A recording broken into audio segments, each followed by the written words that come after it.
Hello guys, this is your friend Naruto Audio Fanfics and we are back with a new fanfic. Which is, what if Naruto and Metatron ruled the heavens, Uzumaki Naruto, the divine trickster, part 1. And if you enjoy this fanfic then please press the like button and subscribe to my channel for more fanfic like this. And now let's start the fanfic. Sasuke left the village, his head held high and his left arm gone. Tsunade was willing to make him a substitute, but he refused. The reason, be it pride or repentance, was kept only between the two of them. The point is, he just left the village, saying goodbye to the other members of Team 7. Which was why he was so surprised meeting Naruto in front of him. "Excuse me?" Naruto asked, in a weird voice. It startled Sasuke when he figured out, the voice sounded the same, but the difference was that this Naruto was calm, polite and did not recognize him. And definitely got startled when Sasuke drew his sword in his direction, Sharingan spinning in his eye. "Whoa, I'm sorry, did I do something wrong? Did you? Why do you look and sound like Naruto?" Sasuke asked through gritted teeth. "Look and, oh, that's perfect, so you know him personally," the stranger said with a smile. A wide smile just like Naruto's, but the man did not act like Naruto so that smile became wrong. "Well, how do I explain, do you believe in reincarnation?" Sasuke nodded despite himself. Hard not to, when he was a transmigrant. Well, they may be different things, but he never bothered to find out the difference. "Well, long story short, my adopted father used a skill to make me look and sound like him, to work as a diplomat in his name. He died some time ago, but recently when I was traveling nearby my appearance and voice changed. I've been trying to find who I believe to be his reincarnation since then." Sasuke snorted. "Your story is hard to believe, but my Sharingan didn't detect any sign of you lying. So either you believe it or you are better at lying than me at detecting, and I played poker with Naruto. He lives in the village right there," he said, pointing to behind himself over his shoulder. "I suggest disguising your face and voice and asking for Uzumaki Naruto, though. Most people would think it is just one of his pranks." The stranger nodded, and hanged himself into a brown-haired man. "Thank you, young one." Sasuke was going to say something, but then remembered this person was probably older than Naruto, for his adopted father to be the idiot's previous incarnation, so he just nodded and went on his way. He sighed. Since when did a random person looking for someone because they were a person's reincarnation make total sense to him? And, well, if the person lied and somehow fooled his Sharingan, it's Naruto. He won't lose that easily. Besides, it's not like his henge would fool anyone. I.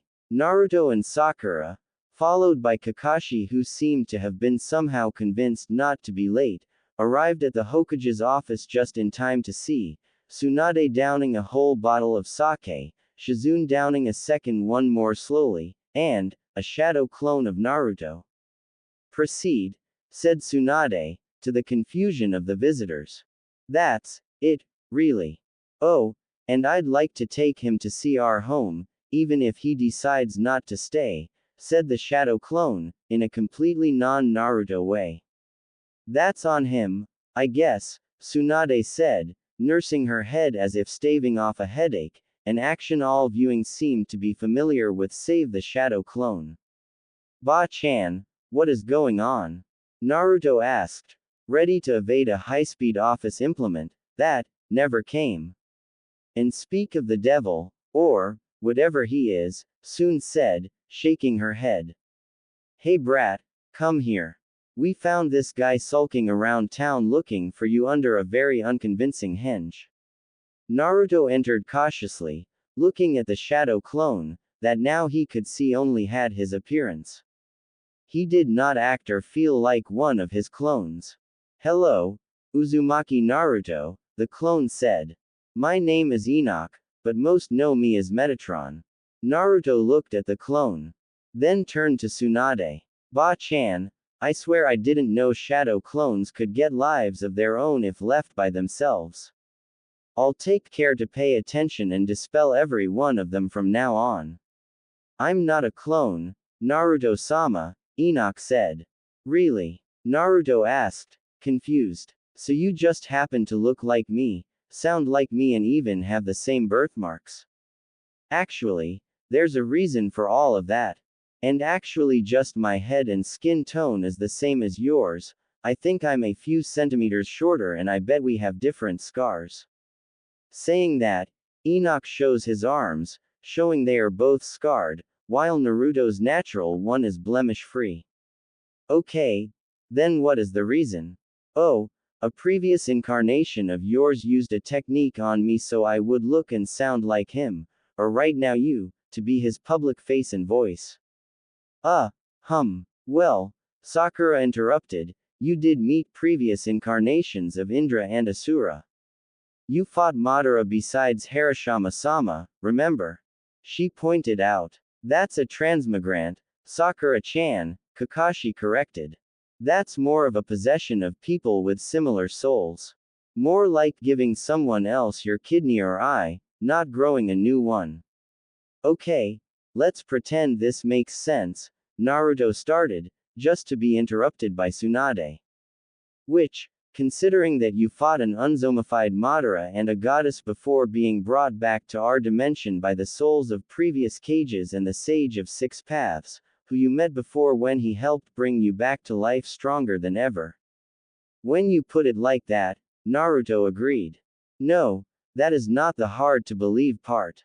Now we are getting to the hard to believe part. Enoch nodded. In our land, your earlier incarnation was known as a god. A god, Naruto repeated.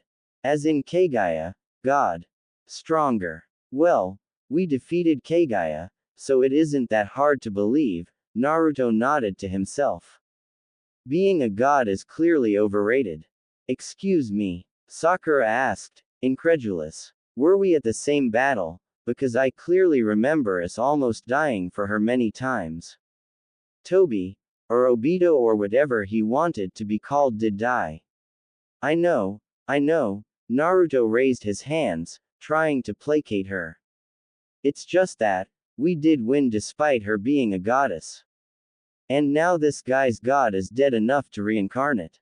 He, kinda has a point, Enoch interrupted. Of course you'd take his side, Sakura grumbled. All I mean is that, while my god in life was in the top 4 strongest beings, he wasn't the top 1. The others top aren't even gods.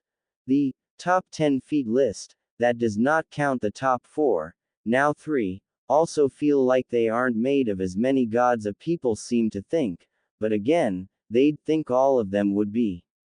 Gods are strong, but they aren't the be-all end-all of creation as most seem to think.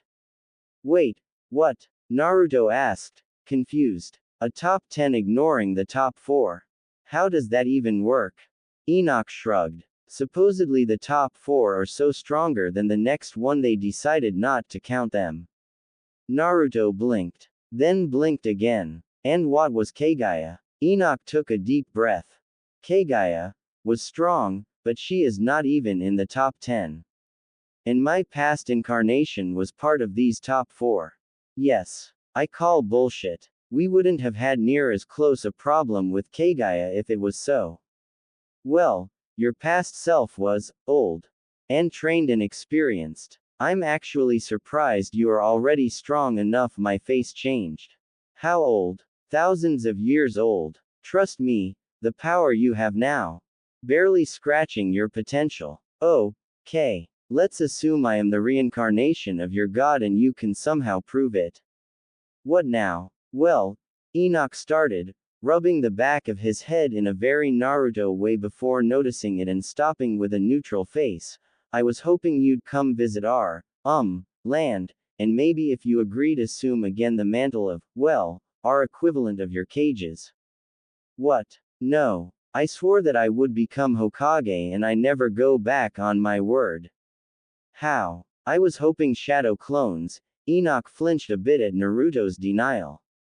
I'm not saying to go back on your word, I'd never dream, or have nightmares, about it. I'm not saying you have to take it right now, not even sure if you can. You need a few decades to be ready, more than long enough to train the next Hokage, but just visit and meet the others. They've been without you in their lives for so long. I mean, for us you are the reincarnation of our father, even if not all were created directly by your past life. Naruto sighed deeply. I won't have to give up on being Hokage. If I am right, and I have no doubts, you can tire yourself of being Hokage. And it is a tiring job, Tsunade agreed from the sidelines. As far as I'm concerned, if you wish you can be both at once when you recover enough. I just want the others to know you are born and well for now. Naruto sighed, and looked at Tsunade. The young-looking old lady shrugged. How much will we be away? He asked. 1 week at least, but we can stay as long as you like, Enoch answered with a big smile. I'll classify this as an escort mission of a foreign diplomat, I think, said Tsunade, drinking another gulp. Are you guys serious? Sakura asked, stupefied. Kurama feels no malice from him, Naruto shrugged. His intentions aren't bad. Sakura looked at Kakashi's eyes, and both sighed. I had to be Naruto. I. So, I guess you can fly while in this, 6-path sage mode? Enoch asked, trying to figure out which of the rumors are true already. Yeah, only did it once though. Never crossed my mind to use it much. Can I still do it? He pondered. No reason for you to have lost the skill. I mean, it is something of yours, not just the arm healing seal you lost, Enoch nodded. Well, do you mind if we fly then? We will have to cross an ocean, and I don't think you'll be comfortable much on my back. And we can train it a bit on the way. Wait, how do you know about that? I asked around. Enoch shrugged. A young man was telling me about how it was a shame you lost the youthful arm seal that saved his sensei's life. Naruto couldn't help but let out a laugh, before trying to enter 6-path sage mode. Classically, he closed his eyes and concentrated, and when he opened them they were golden. Golden energy was also covering his body, and his whiskers were now dark black lines. Black lines and symbols also covered his energy clothes. Enoch nodded, before releasing his wings. 12 wings of pure white feathers apparently made of light itself extended from between his shoulder blades. By the way, what is your religion? Enoch asked while they rose, not bothering to flap his wings. I know it isn't from the one your predecessor rules over, since you didn't recognize my name. It seems like a mix of Shinto and Buddhism. It is called Ninshu, Naruto said. I'm not the most religious of people, though. Understandable. They flew for a couple hours, passing through a passage in the dimensional void, but as Naruto wasn't used to flying yet they eventually had to stop to rest. At Japan. In Kuo. To Naruto this meant nothing. To Enoch this meant danger, and if he did not know he'd ask what his father was sending him there for. Then Naruto tensed, and started running towards a park nearby.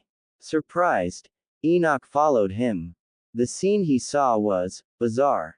A devil, apparently a newly converted one, was trying to save a nun from a fallen angel.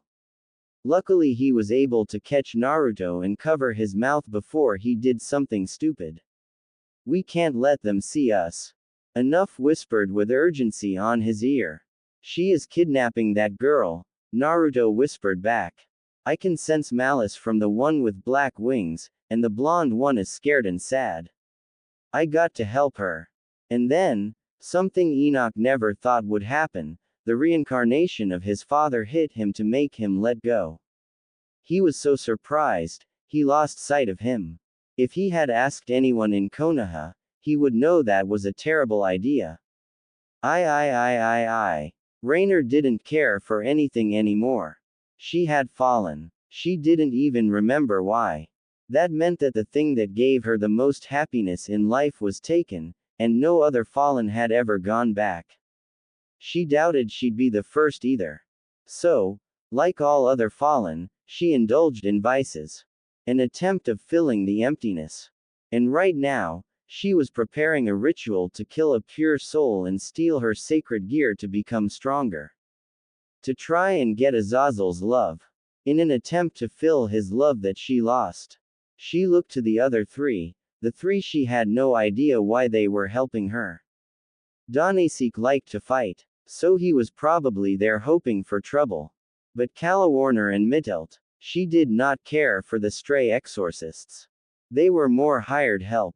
Especially Fried Selzen. Being lost in though would be her excuse for her surprise. But if she was honest with herself, somehow the blonde boy wearing orange was unnoticeable until he dropped behind Selzen and knocked him to the wall repeatedly until he passed out. His features were Japanese, but as mentioned his hair was a clearly natural blonde and his eyes were blue like a clear sky. Before anyone else could make sense of what was going on, though, the boy exploded and became an army. The next time Rainer could make sense of things, she was pinned to the ground by one of the blondes, as well as everyone else but the girl chained into the cross-shaped machine. Then she saw out of the corner of her eye a sphere of pure energy cut the chains as if they were nothing. What? Who are you? The nun asked, confused at what just happened. My name is Uzumaki Naruto, the boy finally said something. I noticed you were in trouble so I came to save you. Why? She asked in confusion. Rainer agreed with her. Did he just come and help someone because he felt like it? The boy, Naruto, thought about it for a second. Why not? Tears of frustration entered Rainer's eyes, as she just couldn't budge the copy of Naruto holding her down. What? So you really want us to believe you just helped, out of the good in your heart? Pretty much, the boy shrugged. I once made a promise never to carry any regrets on why I do something. I'll go against my superiors if it is what I think is right, and I definitely won't turn my back on someone who I believe I can help. Pretty words. How do they measure to reality? Naruto shrugged. I'm not perfect, but I do my best and that's all I can ask myself for. Was this guy even real? He was answering it all so matter-of-factly, as if it was obvious. He felt human, but his attitude was like those goody two-shoes that still had her father's love. Then, to the surprise of everyone, especially the blonde, Donasek created a light spear and hit the copy holding him with it, and it burst in smoke. Her fellow fallen took advantage of it and went straight for the one who was talking. Okay, never mind the goody two-shoes comment. The blonde gave him a punch to the gut strong enough to make him vomit and then made him hit his head on the ground to pass out right on top of it. Rainer's mouth opened, but there was no sound coming out. After all, what could surprise her more? Her answer was Metatron entering their stronghold in full regalia, a silver mask covering his face and his robes flowing around his body. Uzumaki Naruto. His voice echoed, and Rainer whimpered. Okay, Metatron, the Metatron, was there and seemed furious. At the guy she just called a goody two-shoes right before he defeated Donasek with 2 merciless strikes. You punched me in the gut. You were in my way, the human replied. Matter-of-factly. Could he not feel the power filling the air at every word the voice of God spoke?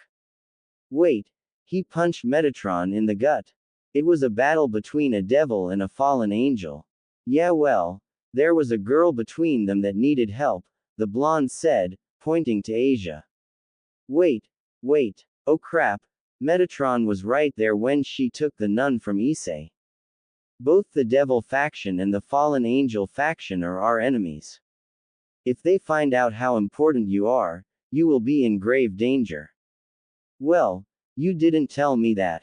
Rainer then saw something she never expected. Metatron, huffing in annoyance. Would it have changed anything?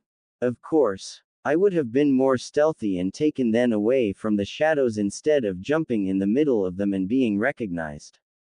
I'm a ninja, you know. You wear orange, Mittelt said. And yet I was able to surprise all of you, he shot back, and she younger Fallen had no reply. Excuse me, said a meek voice, and everyone turned to the rescued girl. I am very sorry, Lord Metatron, for causing trouble between you and the one you were trying to protect. Fear not, child. I should have expected his actions. Please don't punish him for trying to save someone who was excommunicated. He did not know, she continued. I doubt it would have made any difference in his actions. He is known as a selfless person nowadays, yes, Naruto-sama. What does excommunicated mean? It means she did something so terrible the church judged her unworthy of going to heaven, replied Rainer. I used the power given to me by the Lord to heal someone, but then we found out that person was a devil, and as punishment I was cast out by the church. Naruto looked at her and blinked. Once. Twice. Then a slow one. He then turned to Metatron. Before you want to punch me in the face. Too late, the now identified Naruto replied, cracking his knuckles. Seriously. Who was that guy? I have nothing to do with this. It is not my department. I was looking around for you, remember? Okay, the blonde sighed. But warn whoever is responsible that I do not like this. Neither do I. One of the teachings attributed to Christianity is to do good without paying mind to whom. Whoever punished her did so not for going against this, but for embracing it. This will not do. Naruto nodded, serious. And that's when a bunch of people entered the room. Issei-san, Asia said, and only now Naruto noticed an accent, and that she wasn't speaking his language earlier. So he could understand other languages. Neat. Asia, are you alright? A brown-haired boy around their age yelled, worry clear in his voice. We came to save you. Issei-san came for me. Naruto smiled at her, giving her a small pat on her back as he moved away from her and towards the three conscious prisoners. Now, what to do with you three? He mused, looking in their eyes. Oh, and Sleeping Beauty right there, he pointed to Danesik over his shoulder. Rainer looked around, and the four fallen were the only ones remaining. Even Fried had escaped, despite being the first one knocked out. The others were clearly just following orders, Naruto explained. Save for the creepy guy, he actually escaped while I was distracted. Something you four won't do. Why? Was all she could ask. I'm new at this whole detecting malice business, okay? Naruto huffed, as if offended. So I didn't notice he was awake until it was too late. Now, I want you three to swear to me you and the other guy will not go after that girl again. What? Calawarner said. You will let us go, just like that? Sure. Naruto shrugged. I mean, I'll stop you guys again if you ever try to do something evil near me again, but as long as you learned your lesson and don't try to repeat this just because you think my back is turned. The three felt it then. Killing intent so intense they felt like they had already died many times on his attention alone. What is going on here? Said yet another voice, clearly irritated. The voice belonged to a redhead, her hair a bit deeper red than Naruto's mom. Following her was a girl with black hair in a ponytail. Now that he was looking at that direction, Naruto noticed the guy who the recused girl called Issei, and that called her Asia, had been followed by a blonde dude wielding a sword and a petite white-haired girl that looked at him like she saw a ghost. Something easy to notice when the swordman and the two that just arrived were looking at Metatron instead. This, the redhead started, before swallowing her nervousness and trying again. This town was agreed by all three factions to be a joint territory between the Grimoire and Citri clans. Explain your presence. Others would think her trembling legs would lower the effect of her words, but Naruto was impressed she was well enough to keep standing with that nervousness. Metatron did not comment about that. I am aware. I was guiding an important charge, when we had to take a quick stop in your town. That was when my charge witnessed someone being attacked by my fallen brethren. He impulsively escaped my guard and came to rescue her. And I'd do it as many times as needed. Naruto crossed his arms, looking away from Metatron's stare. I am aware. Reincarnation clearly didn't help with your stubbornness. That drew everyone's attention. So that guy was the reincarnation of someone important for the forces of heaven. Bushu. He saved Asia, but he is also letting Yuma go. I am so confused if I should insult him or not. Issei finally said. My real name is Rainer, she replied on instinct, forgetting for a second she was being held by someone who defeated their most experienced fighter with 2 hits. What's the problem with letting her go? I mean, sure she wanted to do something bad, but I stopped her and I think I already punished them enough to put the fear of ever facing me again on them. But, she killed me. Issei whined. Naruto just stared at him. I got better, thanks to Bushu. High-level devils can resurrect the recently deceased as their servants. Well, I can understand you dislike her, but if you got better you don't need to hold that much of a grudge anymore. Don't hold everyone to your forgiveness standards. I reject his forgiveness anyway, Rainer said, anger pouring through her words. He doesn't deserve an apology from me. Okay, what did he do? Naruto asked, confused by all the vitriol. He was born, she replied. So are you, Naruto pointed out. Rainer rolled her eyes. I was born an angel. I was created to be the example of all that is good in the world, and to serve both Father and the humans. Yet one slip and I was cast away by him forever. Yet he, a pervert, despicable, is blessed with his love. With a sacred gear, a special gift from Father. He is blessed by my Father while I, who don't even remember what I did wrong, so small it must have been, am cast away from his love forever. Naruto's eyes widened. There was anger in his eyes, but it was not directed at her. What? He turned to Metatron of all people, and to her surprise said one word filled with command to the voice of God. Explain. Metatron shook his head. She is wrong. That is not what being a fallen angel means. The do you mean? She could hear a voice ask in clear hurt and anger, and it surprised her to notice it was her own. I felt it. I felt him leaving me behind. Being a fallen angel is a punishment, but it was never meant to be eternal. From the first time an angel was cast away, Father explained how they could be brought back. I can only assume the older ones never told the younger generations, since they rejected his offer due to pride. Maybe, they even forgot themselves. All he asked for was for you to repent. A sincere apology, motivated not from desire to be forgiven but from true regret of your actions. Are you saying that the things we do to fill the void are just standing in our way from going back? That all we had to do was see that we did something bad and apologize?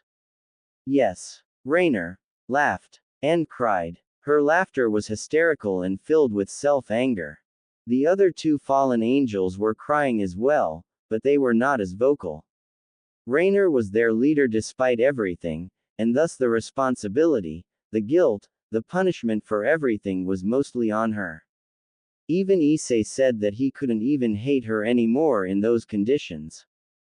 But the one that asked the next question, something that made everyone pause, was not one of the fallen or Naruto, but the black-haired devil girl. You say all fallen need to do is be repentant of their actions, but what about the ones born fallen? What about those that did nothing wrong but be born?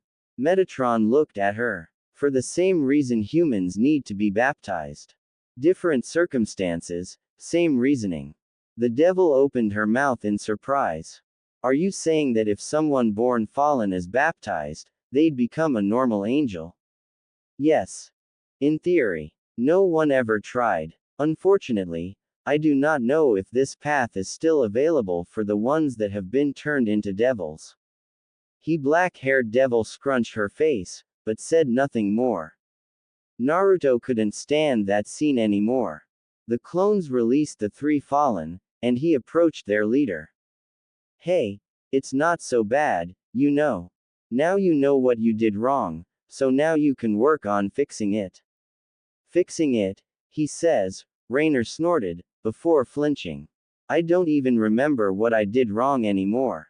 Does it matter? Doesn't it just matter if you regret it? It's not that simple. No, it is not, Naruto agreed. But it is not that much complicated like you think either. You are just overthinking it. He sighed. How to explain what he meant? I have a friend, but we did not start as friends. In fact, when we first met he was an insane psycho, who would kill people for minor annoyances. But that's because he thought it was the only way he could live, killing people to reassure his existence, just like you guys do evil things to feel better. It was when I defeated him, that I showed him that being powerful and killing to prove it wasn't everything, that he woke up to reality. He ended up becoming one of the most respected people in our lands, and the younger and most respected leader of his country. You guys just went through the same thing. You just had proven to you that the evil things you were doing were not the best way to live.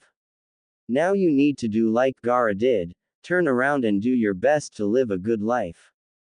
Do you really think it will work?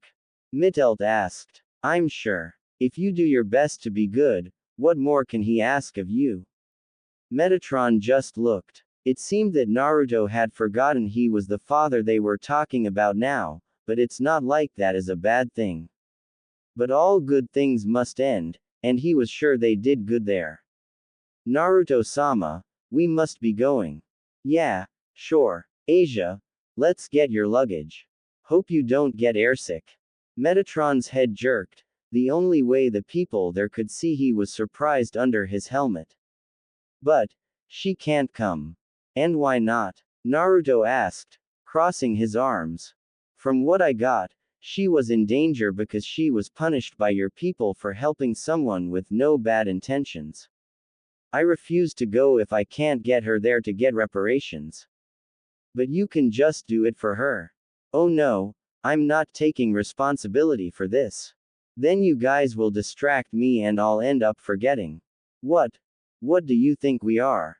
Somewhere with paperwork. That's how those bastards work, making you forget everything but them. You know, that does explain a lot. Doesn't it? Naruto nodded. Which is why either we take her with me, or I stay here with her until you bring the person responsible. What? No, there is no need, Asia started, but Metatron interrupted, as if not even noticing her. Very well. I agree that this situation is disgraceful. It will take some time for me to convince him to come, though. I made no one aware of you. I was hoping it would be a welcome surprise. But without you there it'll be harder. Naruto nodded. There is no need for you to do that for me, Asia tried again. Naruto promptly flicked her on the forehead, getting a pained, ouch, from the girl. There was also no need for you to heal anyone just because you can. But you did for them. Let me do this for you too. But, you don't even know me. Naruto just shrugged. And am I supposed to only help those I know? While they had that talk, Metatron was looking around the church.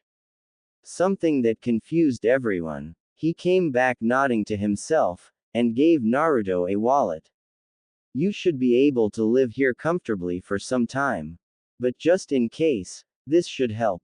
Are you sure? Naruto asked, a bit afraid. I mean, I'm not of whatever religion this temple is for. Wouldn't they be angry if I stayed here? Metatron chuckled. Do not worry. I may not look like it, but I am a high-ranking member of my religion. Also, this religion's temples are called churches. Everyone else was confused. So, the guy didn't know what a church was. but was somehow important to the church, but was also angry at them. Also, churches are shelters for those in need, no matter who, as long as their intentions are pure. Which means no one has the right to complain. Naruto nodded. He then looked around. Well, if we'll stay here for a bit, I better clean up the place. He then crossed his fingers, and the area he was in was covered in smoke. The smoke disappeared in thin air, showing over a dozen copies of the blonde. Okay, first step is checking everything. Look for materials, tools and the works. We'll only start the work after checking what we have and buying what we may need. Think of this as AD rank, guys. The copies jumped away at high speeds, so fast even the blonde devil, used to moving at high speeds, just saw blurs. Metatron opened his wings, drawing everyone's attention. His wings opened wide, and an aura of holiness covered him. It was clear his next words were going to be important. Ninjas are awesome. That we are. Naruto nodded sagely in agreement. Everyone else blinked in confusion. Save for Rias, whose eyes were filled with stars when she understood what they just said. Rias Grimori. As you can see, someone very important for the Heaven faction has chosen to reside in your territory for now. She nodded, while she wasn't happy about the fact mostly. An actual ninja. He seemed to only have the best intentions. You are warned. While I understand his motives, I still fear for his safety. In other words, if anything bad happens to him due to your faction's actions, I am having you directly responsible. That means that if you or the Citri siblings do anything to harm him, be they warned that it will be not only on their heads, but on yours too. And I am aware they favor your heads over their own. Rias frowned, clearly offended. Are you threatening me into protecting your guest? I made no threats, Grimori. I thought I said the words, be they warned, properly. That means it is no idle threat but an assured warning. He then flared his holy power. A power that clearly dwarfed the power of all supernatural beings present. Until Metatron was hit on the head by the very being he was protecting. Stop being such a mother hen, Naruto complained, rolling his eyes. Aren't you a trained diplomat? Act like it. And thus the present were witnesses of the rare sight of Metatron huffing in indignation but doing nothing. Who was that guy, anyways? Do not bother trying to recruit him into becoming your servant, devil. I am not even afraid of you trying. Oh, so certain of his purity not being taintable. Rias teased. She couldn't deny that the guy was interesting, but she wouldn't think he could be converted, but the dismissal from the angel worked less like a warning and more like a challenge. Oh no, far from it. He'd be tempted for enough bowls of ramen. I'd like to complain, but I really would, Naruto agreed. No, the reason I say that is because I know how your evil pieces system works. How the pieces are limited in power, even if they are mutations. In other words, I am not afraid of him being converted into a devil for one simple reason. He approached the Grimori, her fearful face being reflected in his helmet. You do not have enough badges to tame him. That said, Metatron shone extra light, like a slow flashbang, and disappeared in the middle of the light. Did that angel just make a Pokemon reference? Issei asked, fearful. The white-haired petite girl that arrived with him just looks at him, as if asking, this is what you took from the conversation. The blonde boy had a comment of his own. You and Metatron both are not what I expected of members of the church. Well, I'm not, as much as Metatron is trying to recruit me, Naruto said awkwardly. My religion is Ninshu, it has a small mix of Shinto, Buddhism and smaller influences from others. I. Naruto woke up in a nice bed. Not exactly a great bed, but not terrible either. It was the old bed reserved for the priest, that the other four insisted in him taking. He resisted the urge to groan. He was able to keep the conversation at just Enoch arriving at his village and telling their leader that he was the reincarnation of someone important to heaven and them agreeing on him visiting. He didn't go in details, making them think Enoch didn't go in details. That was enough for the none that did nothing wrong and the 3 angels that wished to repent, maybe 4 depending on the 4th fallen's mood and if he listened to them, to treat him as their superior though. Anyway, better get up. Thanks to Enoch, he had to be under the devil leader's eyes while in town, and that meant going to their school. This is going to be so boring. He made some clones to make breakfast for everyone and was on his way to the outside of the church, do some training early in the morning, when, lo and behold, the 4th fallen was there. The others told me what you and Lord Metatron in person told them, he said, not looking at Naruto. I'd like to thank you. They are good girls deep down, even if Rainer was a bit twisted in her despair. I know, I saw it, Naruto replied, starting some stretches. But, you don't sound like you are grateful about the news yourself. The fallen nodded. My name is Danesik. I was born in the rank of the soldiers of heaven during the war. I fought in the war. The war ended, but I enjoyed fighting too much. I still do. I fell because my lust for battle is too big. I can control it, of course, but if the opportunity arrives I'll definitely do it. And I have no desire to repent for that. Naruto nodded. You reminded me of someone I met when I was young. You are still young. You are what, 16? 17 and a war old. The war ended on my last birthday. Soldier or survivor? Soldier. I joined the fight in the middle, but stayed there until the last blow. Oh, my bad then. Naruto waved him away. That's the thing about war, those that lived one can split their lives in before and after. As much as he was still the same idiot, nothing would change those that he failed to save waiting in his memory. Anyways, Zabuza. I was training to be a shinobi at the time, not sure if you know the word. Shinobi and ninja are culturally known through the world, Danesik said. I assume he was a good one. He was known for his ruthlessness and like for killing. And he was definitively bloodthirsty, and cruel. The thing is, he was fighting to get money to finance a coup on a tyrant. He had an apprentice that he saw as his own son. He was considered one of the evilest people around, and he definitely acted and probably was the part, but he was using that to help others in his own way. I know it is hard to believe right now, but maybe you can do the same. Your battle lust is a part of you now, but maybe you can focus it to do good. Maybe. Not expecting any more of an answer, Naruto left. Or made to, before Danesik's voice sounded once more. Metatron can't lie. Naruto stopped. I remember this from even before father died. He is his voice, and thus he is supposed to be truthful. That means he cannot say the truth, he can be cryptic as anything, but he can't lie. It is literally impossible for him to tell a lie, even if he believes it to be truth. Naruto said nothing. The others don't remember, being so young. Maybe they don't even know. But I saw it. I saw his state during the war, how weakened he was, yet he was still a stubborn bastard and fought alongside us. I saw his last moments myself.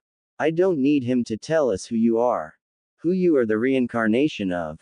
I just needed to talk with you for myself. Naruto stayed still. I know it is hard to believe. You probably still don't and think Metatron is wrong, that I am projecting on you. But I believe in you, even if you don't believe in yourself. Thank you. And with that Danesik left, leaving behind a Naruto with closed eyes. After talking to those 4 fallen, he really wished he was the one they were waiting for, if only so he could help them properly. And then a clone exploded while doing research, and Naruto found out about Pastafarianism. Naruto smiled. Metatron, having no idea why, wept. Danesik, Having known his father yet having no direct work under him, had a sudden urge to buy popcorn.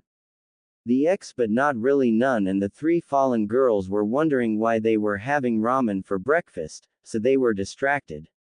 I. What are you doing here? Everyone looking at the scene was confused, save for the two making it. For everyone's surprise, Hyodo Issei was angry at an attractive girl. Rainer visibly flinched. Oh right, she had been a bitch to him and to Asia. I'm going to study here. And yes, she was clearly a new transfer student, wearing the school uniform, yet no one in the school but those in the known would recognize her. And me too, said Mittel to the side. We are trying to apply to work here, said Kalawarner, wearing a business suit with a skirt while Danesik wore clearly exercise clothes and a whistle. Issei-san, I know that Rainer-san did some bad things, to both of us, but she is trying to turn a new leaf. Please at least give her a chance. Issei took a deep breath, but eventually calmed down. All right Asia, I'll give her another chance, for you. But then, turning to the black-haired girl, his look was clearly not of someone who forgave her. Do not make me regret this. Rainer just nodded. The group kept going inside the school, and only then Issei noticed the blonde guy. It was Naruto, right? That had helped him save Asia, by doing all the work before he arrived there. The pasta that lives in me salutes the pasta that lives in you. Amen. Issei looked in confusion at the blonde's retreating back. He was far from the only one. Enoch messed with his cell phone, still waiting for a return message. Sure, others would ask him why not go directly to Michael with the news of the return of their god. Those that asked these questions did not learn from ninjas that every set of rules has exploitable loopholes. He was sure that some of their members had found those and betrayed heaven without turning traitors. Some of the church's actions he was aware of would never be approved through normal channels. And, if someone that was a traitor got wind of the revival of a weakened god, as powerful as Naruto could be.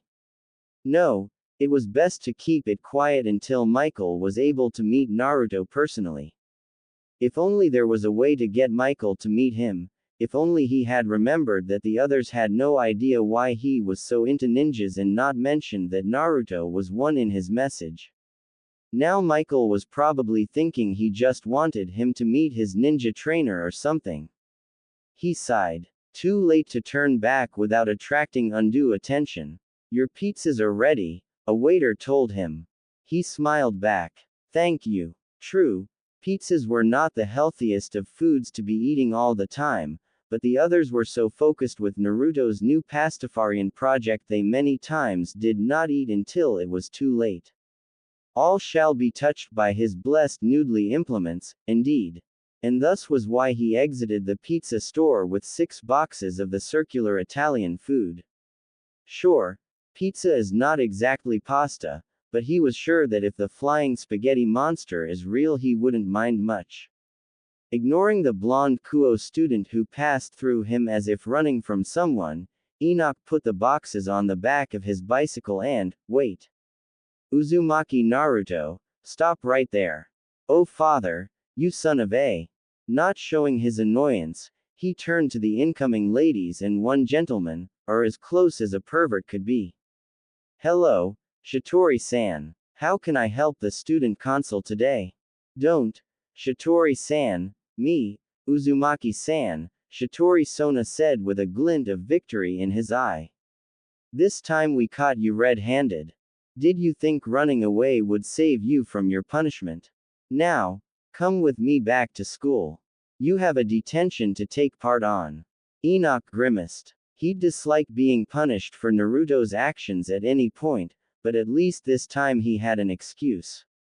I am sorry, but you have the wrong person, Shitori-san.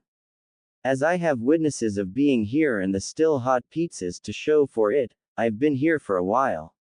Oh yeah, then how do you explain this? Asked Genshiro Saji, the newest member of the student council. He was waving around a cell phone, that was showing a picture of. I'd guess I was supposed to see more than a giant finger. Enoch asked. Because if not, rude man, what did I do to you? Saji's eyes widened as he looked back to the phone. No. Regardless if we have evidence, we caught you red-handed. Shatori insisted. You certainly did not catch me doing anything, Enoch replied with a shrug. As I already said, I have an alibi and plenty of witnesses. So, unless you think I can be in two places at once. The glint in her eye was gone, and her whole behavior deflated. Enoch could suddenly appreciate why Naruto was doing those things to her. She looked adorable. Like a sad puppy. He had to resist the urge to pet her. As much as he saw her as an adorable young girl, she'd see it as a similar age classmate doing that, and that would be awkward. While it would be entertaining for him if something happened to Naruto due to that, Sona was a victim in this. The temptation of still doing it as a prank on Naruto was strong, but he was also strong. Somewhere else, Naruto frowned. I'm sorry, but I need to go before the pizzas turn cold. I'm taking them for the others, and I need to enter through the back else the people there think it is for them too. Not that it'd be bad, but we need to eat too. You're still doing it. I thought you would have stopped already, said Saji, surprised. No, sorry. The idea is to spread the noodly love for those in need, and they need to eat every day, so. Well, yes, but I thought there wouldn't be enough volunteers or donations, he said, as a way of apologizing. Enoch didn't mention it, but it was an insulting remark. But he would be right. Most of the people working in spreading his noodly love were hanged shadow clones, and most of the donations were actually hanged shadow clones doing part-time work for now. But the idea was working. More and more people were either working there, or giving donations. Soon they'd be able to keep it going with only real people. Now, if someone could convince Naruto to use food other than ramen. Do you mind if we go with you, Uzumaki-san? Asked the president. Don't you guys have problem with going to churches or something? He asked. He knew they didn't save for going right into enemy territory, but asked for appearance's sake. Oh, do not worry about that. As long as you vouch for us if any angel appears, we won't have any problem, she said, looking him in the eye. The glint in her eyes, it did not seem like she was convinced of his innocence. Which made sense if the person that no one else knew looked exactly like him was caught doing whatever he was doing. What was he doing? So, you mentioned before you thought you saw me doing something. What exactly did you see me doing? Well, supposedly, we're in the president's exclusive bathroom adding mint green hair dye to her shampoo, answered Tsubaki, the vice president. Then when we caught you, you yelled, "You'll never catch me, blue flash blueberry," and jumped through the window. I see. With what he knew of her sister, he wondered if she was more angry at the hair dye or the magical girl reference. As they approached the church, they saw the people, a bunch of poor ones, homeless and not. And a few people with more money to spare, but not all of them eating. The food was for free for anyone, but donations were encouraged for those that could pay. Hey, you, sounded a voice none of the present knew, save for Enoch, who heard it a few times while he was in Konoha. It was a blonde woman around their age, apparent, in Enoch's case wearing an apron. Her blonde hair was in a ponytail, with a strand in front almost covering an eye. Yamanaka-san? He asked. He was ignored, which kinda answered him. What took you so long? Did you walk all the way here while with a bike? She asked, making the student council members blush. Put them in the back, please, she said, eyeing the boxes. Let's hope enough remains, we don't need many of them. She then turned to the student council, more specifically their clear leader. Thank you for coming with him. You know how Naruto is with doing what he is supposed to. Enoch snorted. Yes, he definitively knew. Take this, consider it a thank you, the blonde said, giving Sona a brownie. I made it myself. Thank you, Sona said, before taking a bite, blueberry cheesecake filling.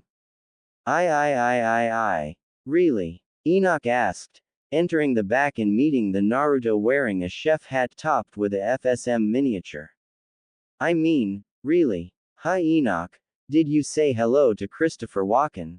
Enoch stopped, turned around, then turned back. Naruto, why is there a clone transformed into Christopher Walken on the kitchen? I think the better question is, why wouldn't there be? Enoch stopped, closed his eyes, counted to 5 in his head. I do not think that is the better question, no. The ways of the Lord have no beginning, no end and are a tangled mess in the middle. That's even less impressive since I know that isn't the proper Pastafarian quote.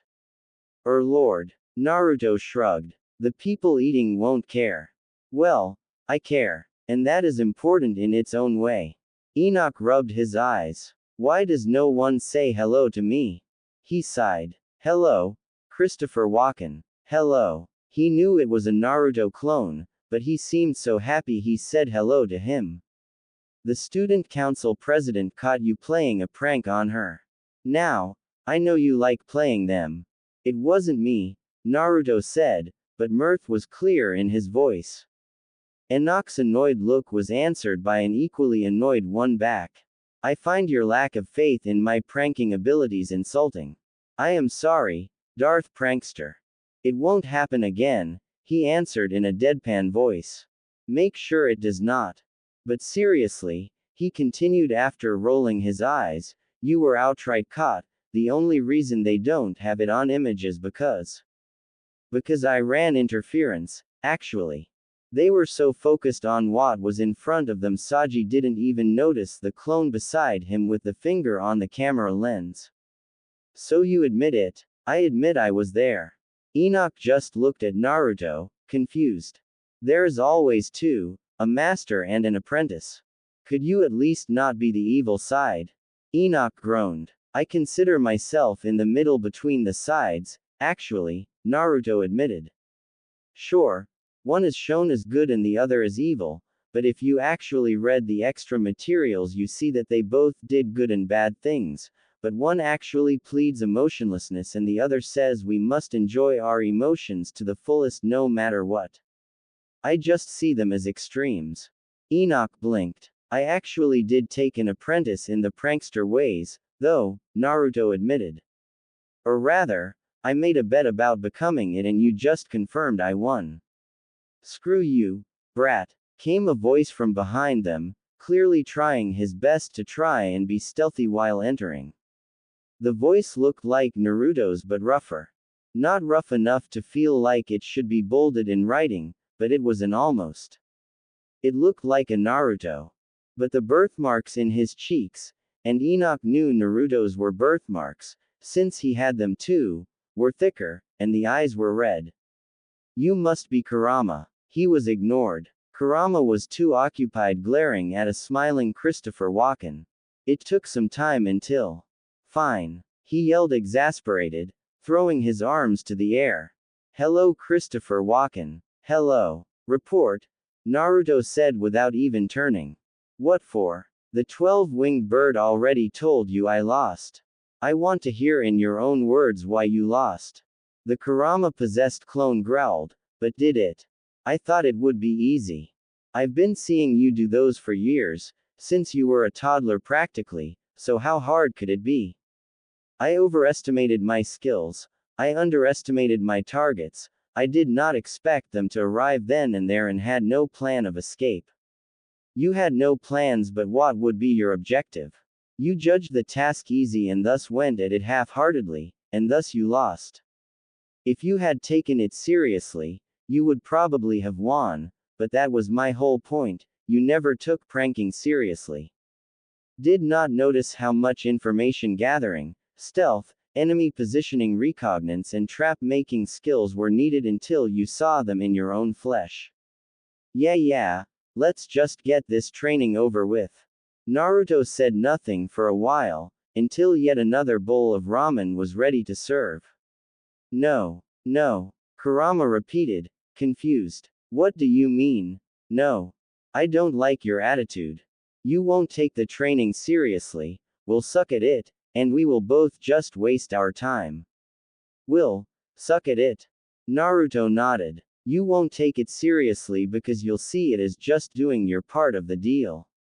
If you'll half-ass it, better not to do it enough. What are you implying? Slackers 151. Since you have done a half-ass job, you will receive half an. Enoch's eye twitched. Did Naruto really quote from the Pastafarian book as if someone doing so from the Bible? I'll show you a half-ass job. Teach me your secrets. I'll be so good a prankster I'll be better than you in no time. Prove it. I will. A folder slid on the ground until reaching Kurama's feet. In it was the physical profile, perfect enough for Kurama to henge into easily, and entrance files for Kuo for one Minamino Shuichi. Even used the same kanji as the one named Kurama in Yu Yu Hakusho. In fact, the only visible difference were the red eyes. I went through the trouble of arranging an interview for you for tomorrow. If you'll do it, then you'll have to suffer the consequences yourself to be motivated to avoid them. Kurama nodded, taking the file and turning into the guy in them. Then finally the coin dropped. He turned to Enoch, confusion clear on his face. Did I just willingly agree to be his prankster apprentice? Enoch nodded, and put his hand on Kurama's shoulder. He only said one word, but the feeling of it was undeniable. How? I don't know, Kurama replied, confused himself. I blame Christopher Walken. Hello. I. Sona Citri, also known as Shitori Sona, invaded the church. Or rather, she walked angrily inside, followed by her peerage. To invade would mean one of the people inside would acknowledge her. Hello, she said to the Christopher Walken lookalike. As was being said, to invade would mean the people inside would acknowledge her as a threat. Are you looking for Naruto-sama? Asked Mitelda Mano, or whatever was her real name out of school, not looking up from her manga. While still respectful of him, there was none of the awe for him in her voice from their first day at school. Like if a younger sibling that respected the older sister but was fully aware of how embarrassing her actions were. No, she was not projecting. Yes, I have matters to deal with him. Mittelt just stood up and went to call him deep inside the church. By the way, the hair color fits you. Sona did not reply, save by taking a deep breath to calm down. She threw away all the haircare products in that bathroom, just in case, and bought brand new ones. Her hair was turned mint green anyway. And to make matters worse, pictures of an anime magical girl that seemed suspiciously like a tanned version of her with the new hair color were spread through school. The footsteps approached confidently, neither fast nor slow. If she didn't know better, she'd think it was really a priest coming. Asia Argento, the nun, opened the door, something that seemed to annoy a bit the man she had come to see. Rainer Amano, the other fallen to enter school as a student, was talking to him about the minutiae of his communitary work, a clipboard in her hand. Seeing him actually working like she did at school, and she was pretty sure Rias did not, almost made her sympathize with him. Almost. Ah, student council president. He said with a happy voice, mirth clear in his eyes. The pasta in me salutes the pasta in you. She raised an eyebrow. His boisterous attitude now was completely different from their conversation the previous day.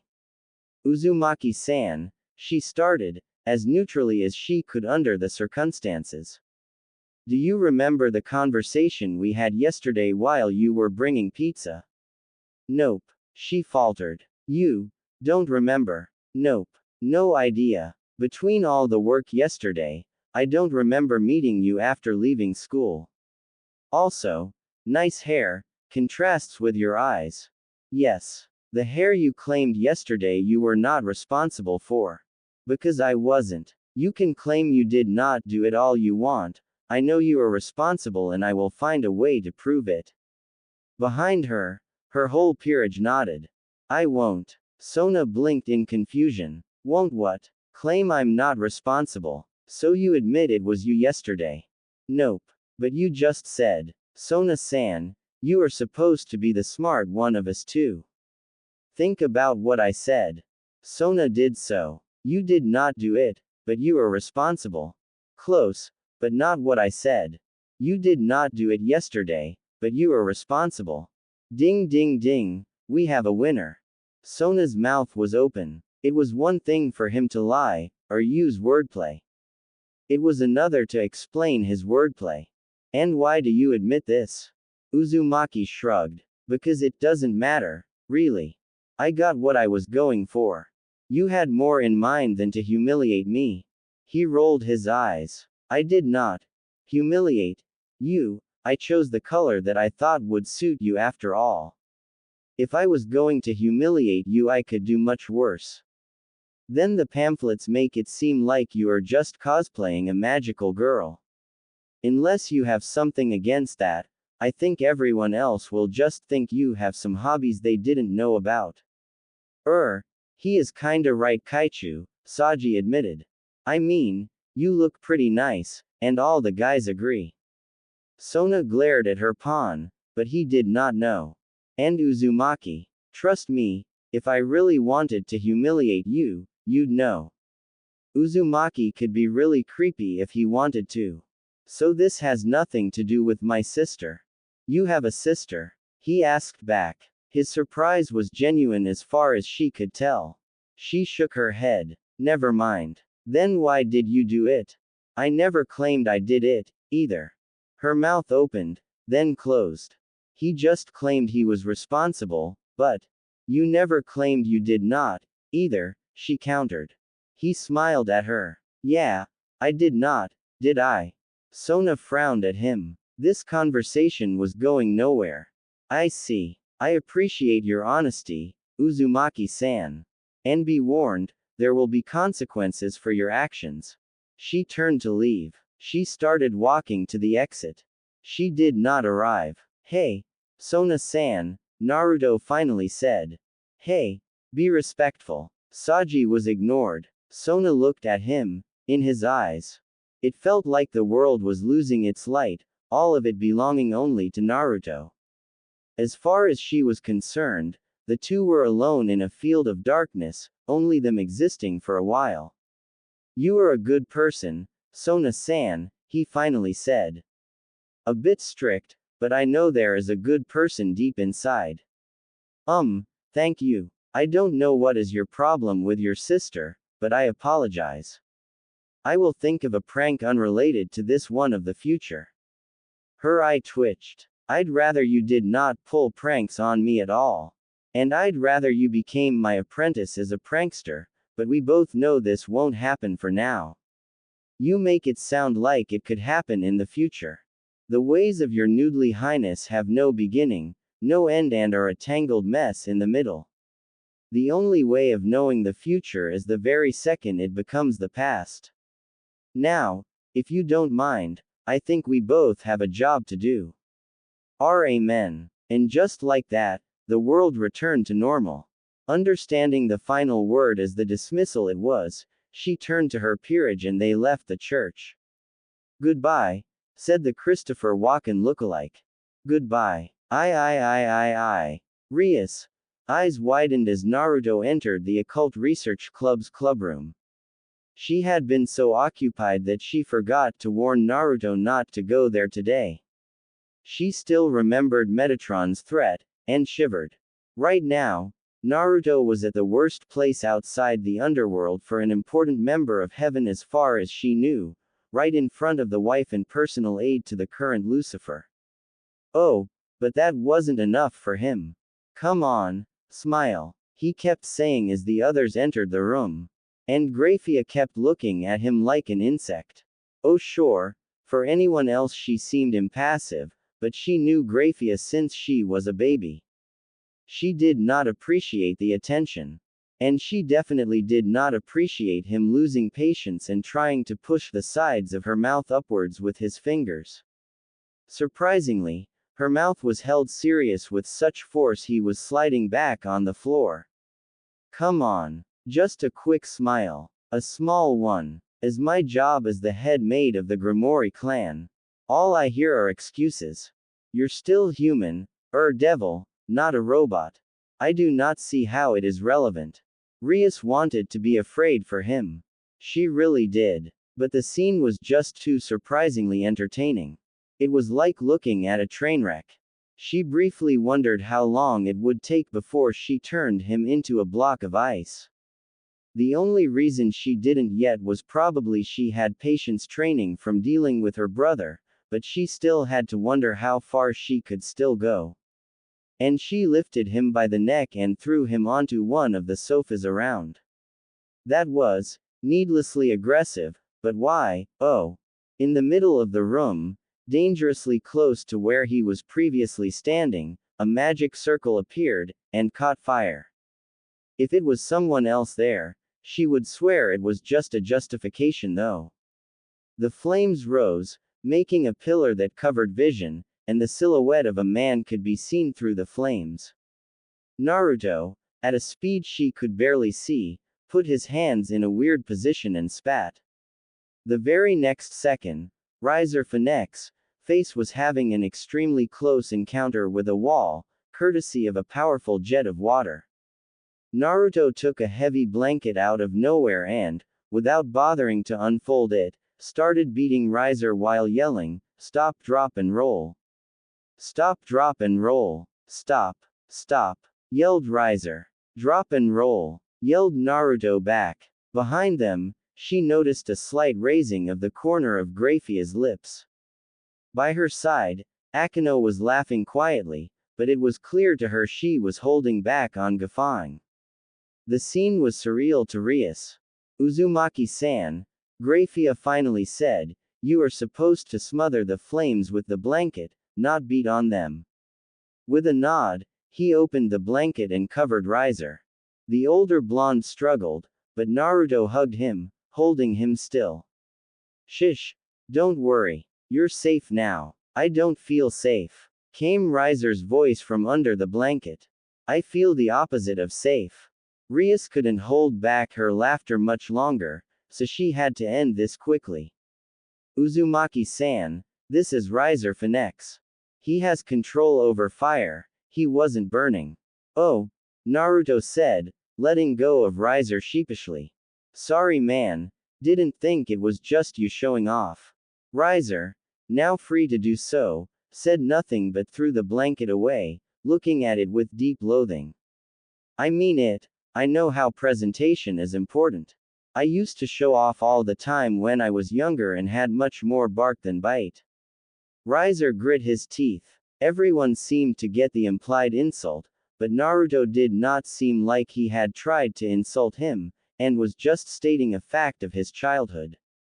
He looks around, until his eyes finally meet her. "Alright," she forgot.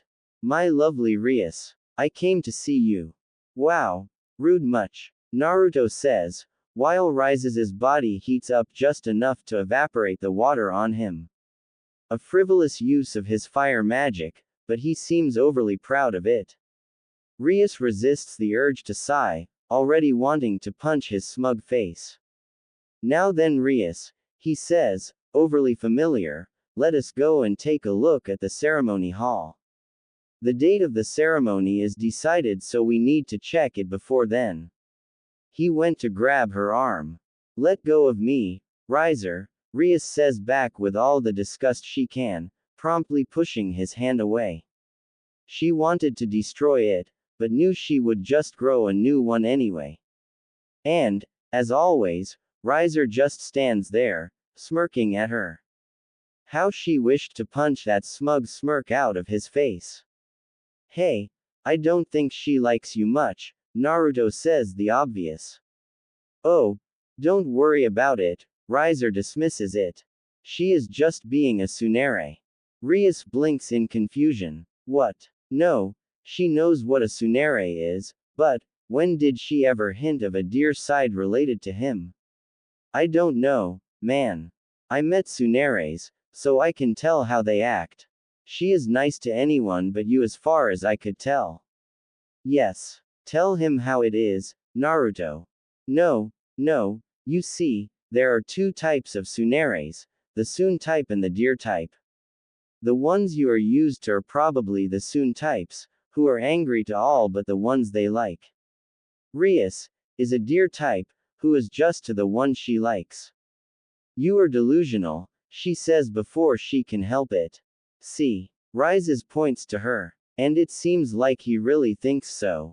No, I swear on my life.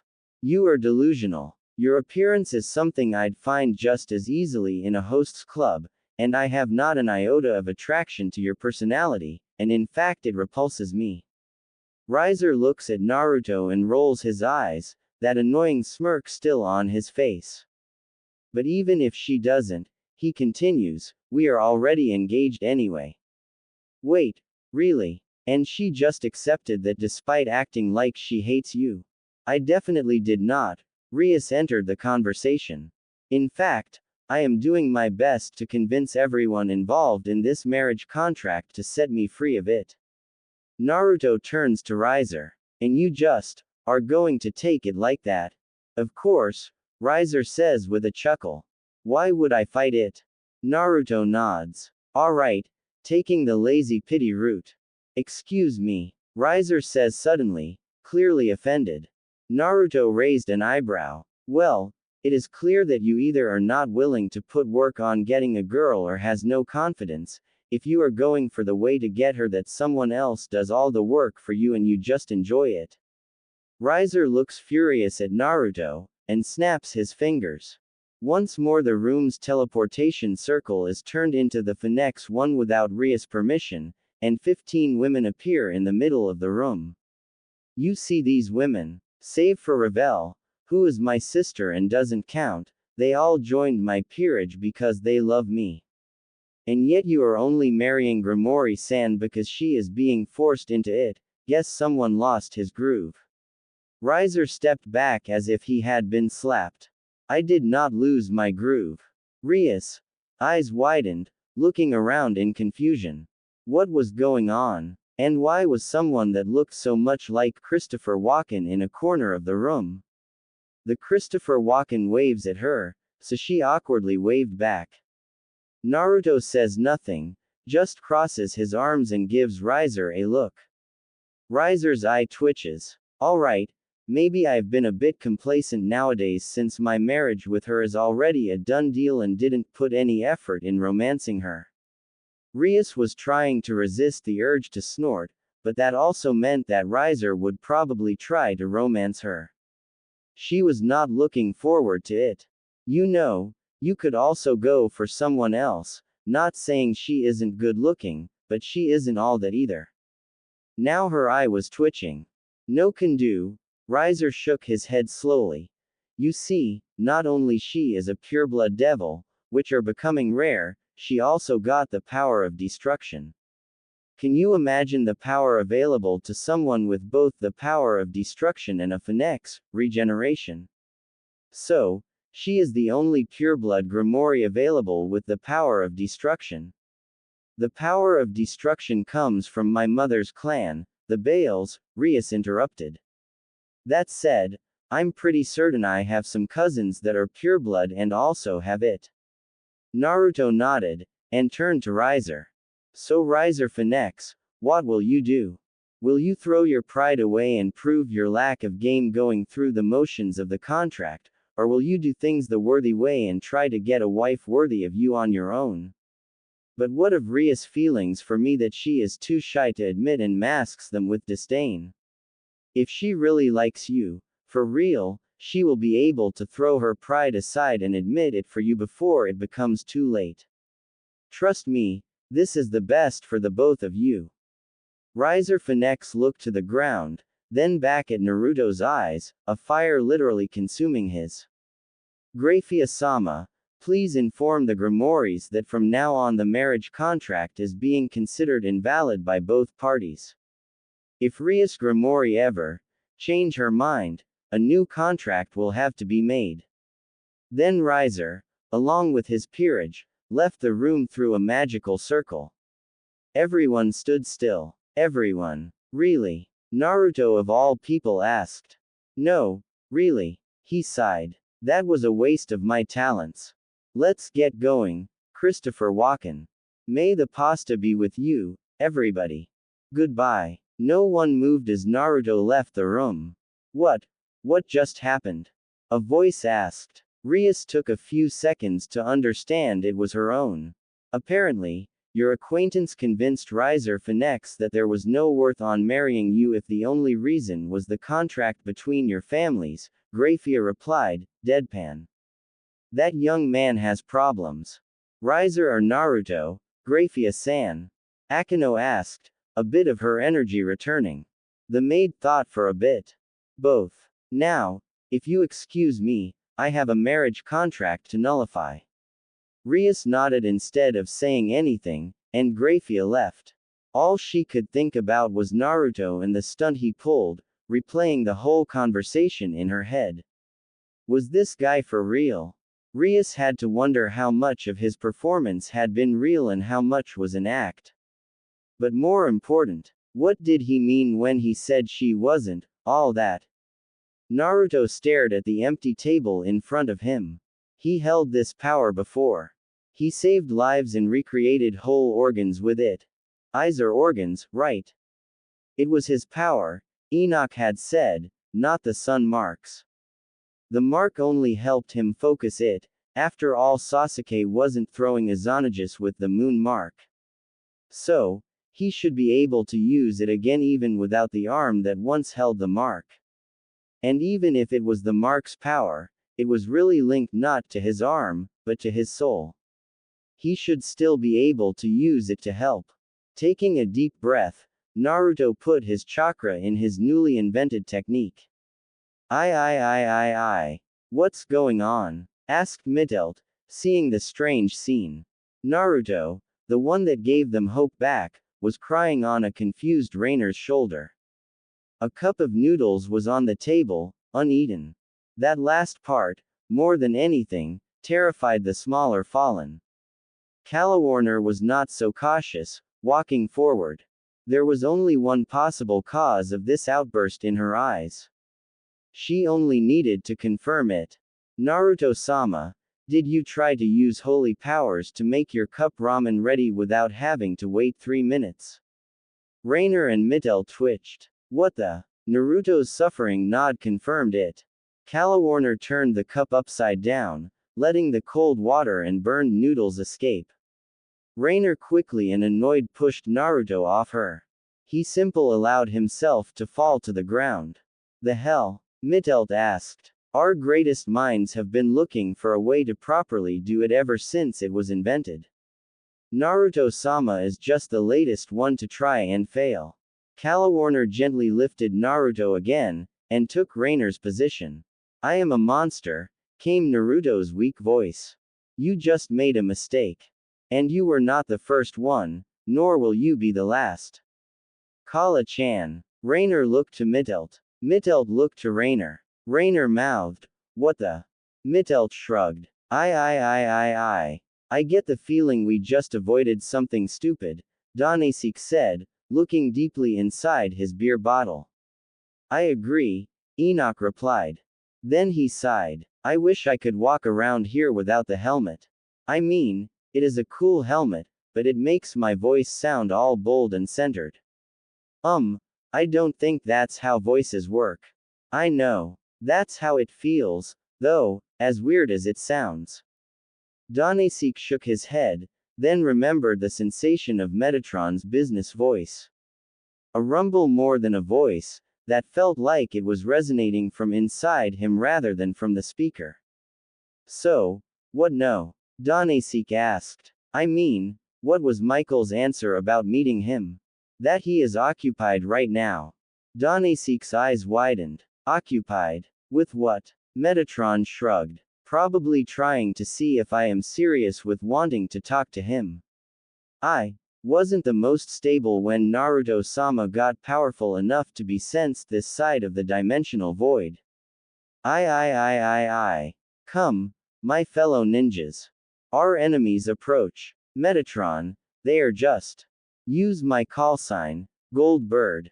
With a sigh, Michael continued. Terror who flaps in the night. I don't think these guys dressed like pirates on Halloween are real pirates. And even if they were, everyone knows pirates and ninjas were not really enemies. Also, we are not ninjas. Are you on the gardener's side now, Gold Bird? What do you have against gardeners? Asked Gabriel, her face filled with confusion. Metatron turned to them, madness shining through his helmet. I learned in the flesh to never mess with a florist. I. Really? Donasek asked, eyes wide. I know, but someone filmed it. Enoch replied, embarrassed. I wouldn't be able to tell. The only thing I remember between October 9th and November 10th is that 1 second I was doing laundry and the next I was next to a jacuzzi filled with instant ramen. Donasek's eyes widened. He got that much more power out of nowhere just like that. Enoch nodded. Yeah, it was like he broke through a limit or something, and I was caught in the backlash. Funny thing is, all of their artificial flavors were mixed masterfully. It still tasted artificial, but it also felt like a chef mixed them or something. His companion nodded. That sounded like someone overcharged with Naruto energy would do, and he barely met this new incarnation for a couple weeks. Wait, don't Pastafarians believe pirates are priests or something? Or something? Not much of a Pastafarian myself. Why is it this what you take from that story? Donasek shrugged. Anyways, that was the last time we met face to face, and I don't trust everyone enough to send the info in a message. Donasek raised an eyebrow. You are saying you may have traitors. Isn't that impossible? It is impossible for me to lie, but I can bend the truth, Enoch replied. So I'd rather not leave Naruto alone, nor let his real status be known, unless really needed. Donasek nodded. While it was hard for him to believe an angel would try to erase the reincarnation of their father, the fact was many who fell were not just for small mistakes like the girls. And if they could avoid falling to better get their wishes, they would. Uzumaki-san, Minamino-san, I thank you for your presence, Sona said neutrally. Kurama rolled his eyes, while Naruto looked at her confused. You bribed Mitel-chan and Kaneko-chan with ice cream if they brought us. While I can understand Kurama, why not just call me? I'm only here because I chose to be. Their kicked puppy eyes did nothing to me. Nothing. Sona ignored his outburst, only putting a piece of paper in front of them. Naruto's eyes widened, and his mouth became a nostalgic smile. Oh, I remember this. Man, hard to believe it has been almost 10 years since I made this. Wait, he looked at Sona in surprise. How do you have this? Why is your eye twitching? We found this in the teacher's lounge, Sona replied. Where it was used. We also found strands of red hair stuck to the fan that were of an auburn color most associated with Minamino-san. Naruto blinked. Sona blinked back. The next second, Naruto was holding the ear of a cursing Kurama. Are you telling me my apprentice here, instead of doing what he was supposed to, stole a plan I made when I was 7.5 and failed where I succeeded? Sona blinked. OWW, I had a creative block. You made this plan when you were not even 8, Uzumaki-san. I must admit, it is impressive.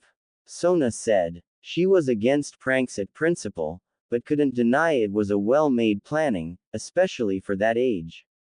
Thank you. Unfortunately it seemed I was a bit too early to take apprentices. It is clear that it was Konohamaru that was a great apprentice, and my teaching skills are not as good as I expected. That hurts man, Kurama complained, still trying to free his ear. Right here. I wonder what would happen if you applied this same focus on other school subjects. Nothing much, I think, Naruto shrugged. While there are freaks that can do both, like I read about Da Vinci, you can't expect most artists to be good at physics calculations. Do you consider pranking an art, Uzumaki-san? Sona asked, curious. An art? Training in various fields, both physical and mental, entertainment. Pranking is a field with a wide range of skills demanded, and also a wide range of benefits when properly applied. And, I still believe you have potential in this field. Her eyebrow rose. Really? Uzumaki-san? You are trying to coerce me into joining you under these circumstances? I admit it is not ideal. Kurama is my apprentice more due to his pride than actual love for the art. But you, I can see the desire for it under your strictness. A wish to sow chaos where you usually place order. A work in contrasts that may make you shine beautifully. Sona blushed. True, none of his words were romantic in nature, but the way he said it felt like velvet wrapping around her heart. Are you not affiliated with the church, Uzumaki-san? What would they say if they heard you talking like this? Oh, feeling tempted, Shitori-san. I have no idea what you are talking about, she replied, adjusting her glasses. Get a room, you too, Kurama said. He was ignored. By Sona. We're in a room, Kurama, Naruto said, pointing to the closed door guarded by Tsubaki. He then turned to Sona, his gaze disappointed but understanding. The offer is still open, Shitori-san. With that said, Naruto left the room, pulling Kurama by his ear. Sona threw herself backwards, allowing herself to relax on her chair. Kaichu, Uzumaki-san left Wih Minamino-san, the plans and no punishment. She promptly facepalmed, then looked forwards, eyes glinting under her glasses. You win this match, Uzumai-san. But I will not give up so easily. I. Hello, Naruto-kun, Minamino-san, said Rias, approaching the duo. Grimori, Kurama said as an answer. He ignored the glares, his lack of honorific being seen as a slight by most. It wasn't like he cared even to address the teachers properly, and they should count themselves lucky he even addressed people by name. Hey Naruto-kun, I brought too much lunch today, would you like to share it with me? Oh, I already ate. But why don't you share it with Sona-chan? She seemed like she haven't been eating right when I left. I see, Sona-chan, Rias laughed, but even Kurama shivered a bit at that laugh. Is she the kind of girl you like? Naruto missed the obvious question. Of course. I like to have friends of all kinds. Wow, she is really laying it thick with him. And he won't even notice. Rainer complained to Issei and Asia. Why are you talking to me? Issei asked, confused. He would be irritated, but he just couldn't now that she really seemed to be trying. Call him a sucker for a cute face. It is the truth after all. You're the only guy the first knew before coming here besides him. And as much as I enjoy it, the other's enjoyment of being treated like the trash they are gets old. Trying really loosely, had most of the males wrapped around her fingers, but trying. Mittelt was the same, but being spoiled by the older students instead of asked to step on them by the males. If he didn't know they really are sisters, that would prove it. She just can't take the hint he is not interested. Actually, the history teacher, also known as Miss Calawarner, joined their conversation. He knows she is only trying to heal her wounded ego. He is more observant than most give him credit for. Not that it is a height bar, Rainer snarked. I. So, this is the one that broke the arranged marriage between the Phoenix and Grimori with nothing more than words? The woman asked, observing a picture taken of Uzumaki Naruto. Yes, mistress, replied her male companion, subservience clear in his voice. Unfortunately, I do not believe he would agree to join us, don't you think? I agree, mistress. He did not strike me as someone who would join us during our meeting. A shame. I'd still like to meet him, though. I'd like to properly thank him for the opportunity. Make sure he comes to our meeting. As you wish, my mistress. And stop the jealous stares at the picture, Riser. Do not worry, your position is not at risk. As you wish, my mistress. I am sorry. Yup. You were right. Sorry, but I'm not into this. Lesrith Bale, Riser Phoenix, new betrothed, pouted. It would have been cute and make him rethink his words, but that would be the opposite of what she wanted, since she, and Riser, were wearing the closest to socially acceptable fetish gear in order to try and tempt him into becoming her second submissive. I'm really sorry. I just already have enough of obeying women outside the bedroom, he explained. Lesrith sighed, but nodded in acceptance. I understand. Riser was the opposite, all the other women in his life but his mom just obeying him. Even Yubaluna, as much as she seems otherwise. I think that's what attracted him to my cousin. Naruto nodded in understanding. Well, I'm glad the both of you were able to find each other and are both happy. Yes. I admit he seemed a little too arrogant at first, but he is a much better person now that I was able to remove that figurative stick from his rear. Naruto nodded. And put a real one in its place. Too much info. I. If she was honest with herself, she was enjoying this a bit too much.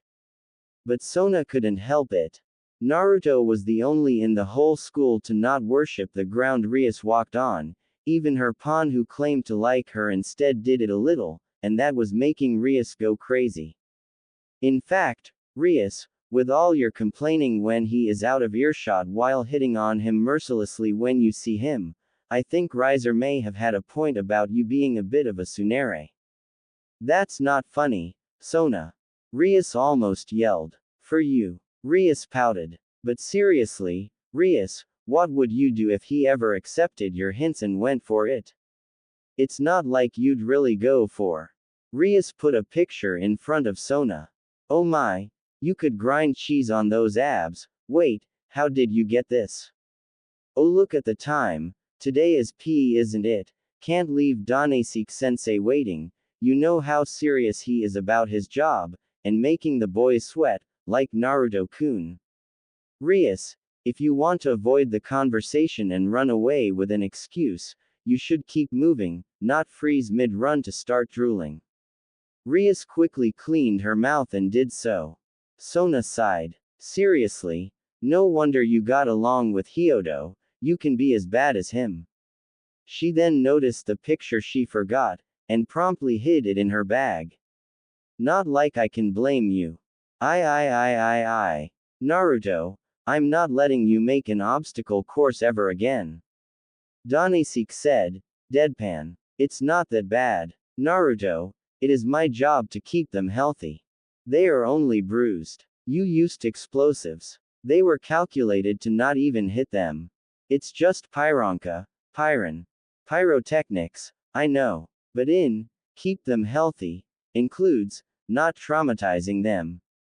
Naruto pouted. I. Michael frowned once more. The godly system had been behaving oddly for a couple weeks already, but, not better or worse, just wrong. He was pretty sure there was not supposed to exist a sacred gear called Pearl Jam that could heal people when used on Italian cuisine. Or ramen. And why did Gabriel start talking about crazy diamonds when he mentioned it? I. Naruto stared in her eyes. I'm not sorry. The girl's eyes twitched. You asked for a pizza with pineapple. I never had it before. I didn't even know it is possible. It is not. It is an abomination against Nachu. You're exaggerating. It's not that bad. Mitelt sighed. I am a food connoisseur, Naruto. While other fallen were enjoying in the pleasures of the flesh or feeding themselves on pure lust for battle, I was infiltrating the best restaurants and drinking the best wines. You are amazed that someone made tomato ramen flavoring. Of course. I never saw an actual tomato-flavored ramen before. Mitelt sighed again. Why aren't you helping me? Kaneko shrugged. I like Hawaiian. Of course you would. It doesn't matter the abomination. It would be alright with you as long as it is sweet. Kaneko shrugged. It was true. Her dream man meeting a giant marshmallow man. And eating it. She was promptly hit in the head. Her eyes narrowed. Naruto's narrowed back. She had no idea how he knew what she was thinking, but he wouldn't stop her. She would become the goddess of the sweet whirl. She paused. Rethought that properly. Nodded to herself. Too much anime in a day, she concluded. Somewhere else. Ria's eyes narrowed, as if a blasphemy was uttered, but she was too far out of earshot to correct them. I. Akino served her current visitor some tea, confused. Naruto-kun, not that I'm complaining, but what are you doing in the occult research club at this time of the day? She was sure that Rias was looking for him in the exact opposite side of the school. Actually, I wanted to ask you guys for a favor. Rias-sama's measurements are 995890, she replied with a smirk. It probably wouldn't be what he wanted, but knowing how much boys liked to have these numbers. Okay. I'm not thinking of buying her clothes, though. Or transform into her, but not like they knew he could do that. Akino blinked at that. Well, that was a quick dismissal of something most males would be begging for. Not that she had any idea why the numbers were important herself. She was more proud of how she looked with her measurements than their values.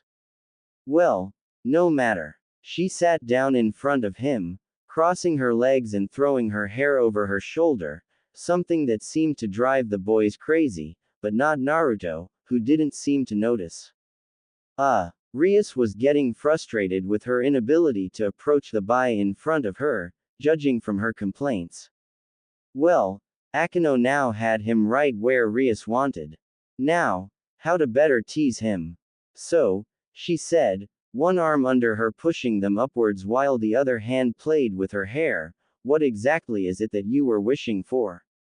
I must warn you that some things would need Bushu's permission, but if it is something I could help you with. Well yeah, I was actually hoping to ask you. Oh, Akino couldn't resist licking her lips. She had seen that picture, and while she wouldn't do anything with the guy, she couldn't help imagining him begging her to serve her. Well, I may be wrong, but you seemed like a magic specialist judging from how you seemed to stay away from the fight in the church, while the others save for your leader seemed to be close quarters. I was kinda hoping for some help learning it. I tried some of the light-based magic the guys with me in the church knew, but it was mostly instinct for them. Oh, it was that. Not what she hoped, but, oh. You must have been observing me very well. Naruto nodded. Don't tell Rias, but, my instincts tell me you are more trouble to me than her. Akino licked her lips again. It may not be what she wished it was, but it was still a very nice compliment in her opinion. Oh, would you say I am more dangerous? No doubt about it. Rias is more powerful, but your eyes are definitely more predatorial. She giggled. Well, I don't like bragging, but everyone says I am pretty good.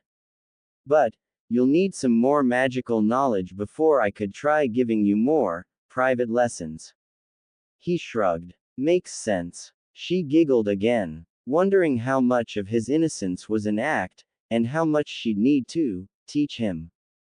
She shook her head while standing up, moving as sensually as she could, and she considered herself great in that. She moved to a bookcase at a wall to the room, and put her index finger on her mouth as if pensive, looking around it. These books should do it, she said, gathering about 4 medium-sized books. We don't have any advanced books I'd be allowed to lend you, but these are the best for beginners. As she came back to the table with them, though, the first bell to go back to classes sounded through the school, even there. Oh, Too bad, you can take them with you though, as long as you promise to bring them back soon. I was gonna ask if I could use this room to read them during class. Akano frowned. Naruto-kun, while I know you are not a fan of the classes, I can't approve you staying here and skipping them. As she expected, Naruto sighed at that. But if I wasn't skipping class, I could. But you would be. He crossed his hands and exploded in smoke. And, as the smoke dissipated, oh right, I remember something like this in the church. 4 more Narutos appeared from the smoke. Then there is no problem if they stay here, right? Right. Himahima-san. He. Okay. He gently pushed the stunned devil back to the main building, ignoring the Jiraiya-like smile and droll. Your next worlds are going to be, for the love of Father Gabriel, stop imitating this JoJo thing. For the love of, why?